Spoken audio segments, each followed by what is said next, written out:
Hi guys, every developer building agents probably knows this meeting. You show a demo, then the agent correctly identifies that the user wants to plan a trip to, let's say, Porto, and then the manager asks, oh great, but what is the confidence? How sure is the LLM that this decision is right? So now a tempting solution, and honestly I've seen this in code already, is to simply ask the model. You just add a line to the prompt asking the LLM, rate your confidence from 0 to 100, and then the LLM outputs, let's say, 98.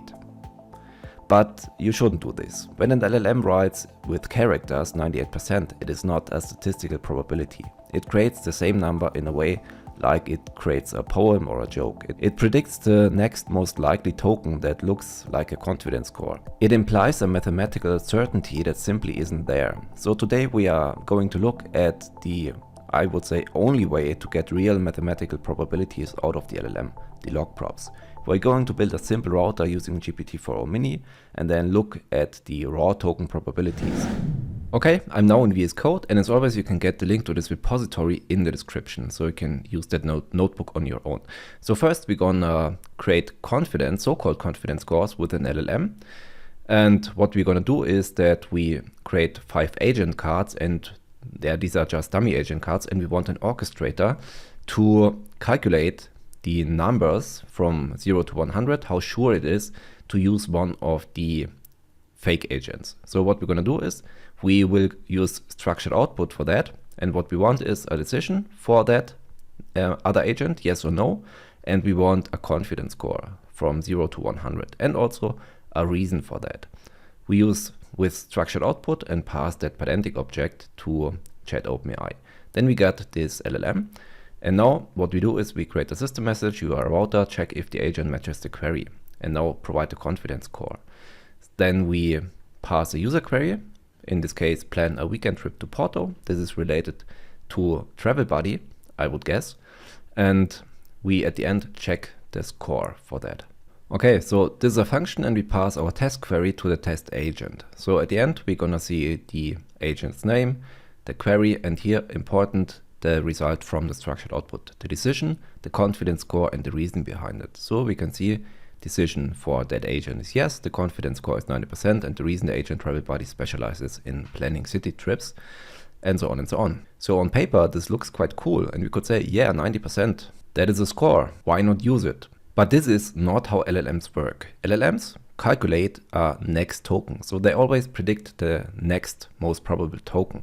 In this case, the next probable token was 90%, not 100%, not 0%. So I'm now at the tokenizer of the OpenAI platform, and so this is what a model will predict.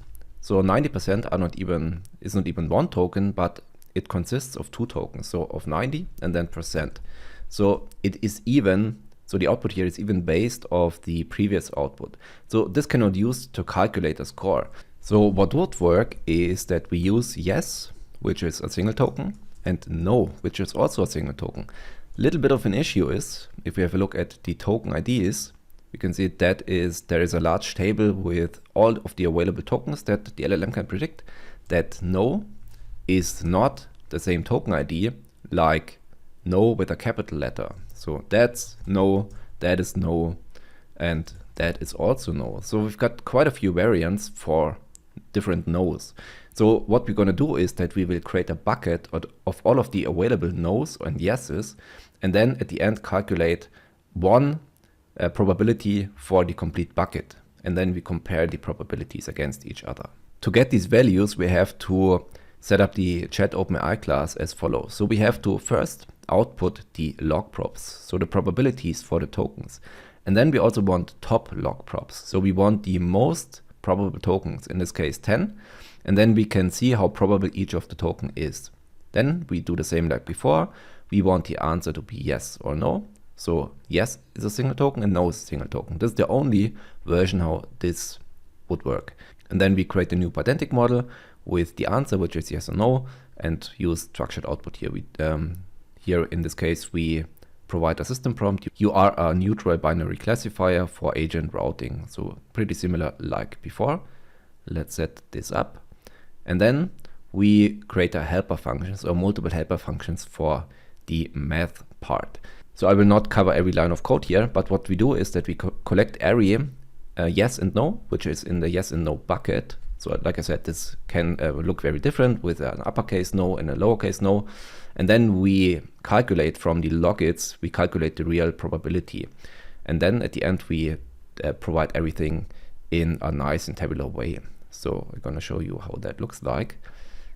So we're gonna, again, provide the messages, calculate the results, and then use tabulate, which makes it very easy to print tables.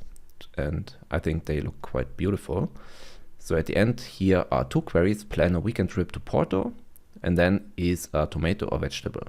And this is the result. So we can see this is suited for travel buddy. So yes, and everything else gets a no. And here we can see the probability 1 and 0.